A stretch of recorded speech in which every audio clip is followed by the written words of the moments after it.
корвони иборат аз 28 мошини пурбор бо кӯмаки моддии сокинони ҳамсояшаҳри Конибодон ба аҳолӣ дар муноқишаҳои сарҳадӣ зарардида вориди Исфара гардид. Конибодомиҳо дар пайгирӣ аз анъанаҳои неки ҳамсоядорӣ ба сокинони ҷамоатҳои деҳоти Чоркӯ ва Ворух, ки аз низои мусаллаҳона зарар диданд, ҷиҳати бартараф намудани оқибатҳои ҳодисаи санаи 29 апрел рухдода дасти мадад дароз намуданд.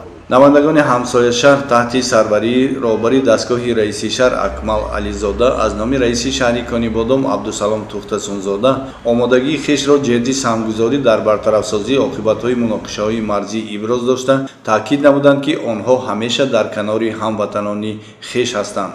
ҳамзамон бо иқдоми ҷомеаҳои меҳнатии шаҳри Конибодон барои оилаҳои осебдидаи деҳаҳои Сомониён ва хоҷаи аълои ҷамоати деҳоти Чоркӯ масъолияи сохтмон, аз ҷумла зиёда аз 5000 дона ғишт, 4 тонна семент, 2200 дона сементблок, сару либос, пойафзол, қолину рахти хоб, дигар маводи рӯзгор, ашёи хониш ва маводи хӯрока дастрас карда шуд.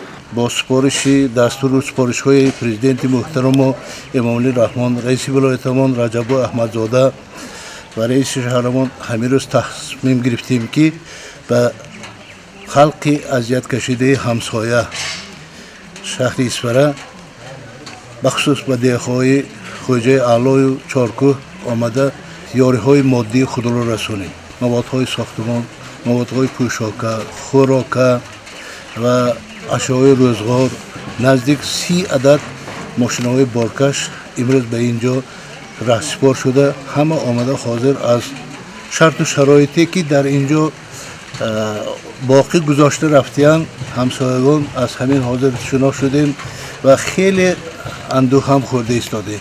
البته این خلقی آسایشته به این کارو به این خیل معامله و به این خیل مناسبت هیچ لایقم نیست. خیلی زدید پیش کردید این خانه ها رو سوزانده، آدم ها رو به سرپناه ماناندن، این خودش چی؟ این به هیچ یگان معامله همسایگی درست هم نمیگیرد.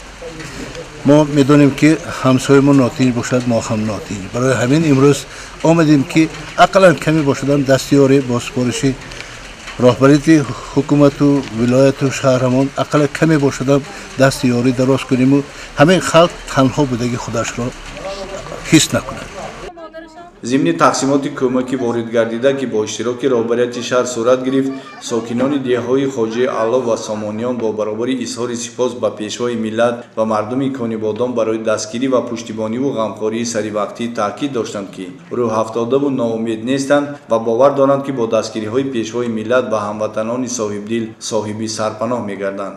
باید تذکر داد که با دستور اساسگذار صلح و وحدت ملی پیشوای ملت پرزیدنت جمهوری تاجیکستان محترم امامعلی رحمان در مدت 1 ماه تمام منزل‌های استقامتی خراب گردیده و آسیب رسیده پورا بنیاد و برقرار گردیده با مواد ضروری روزگار تامین کرده می‌شوند.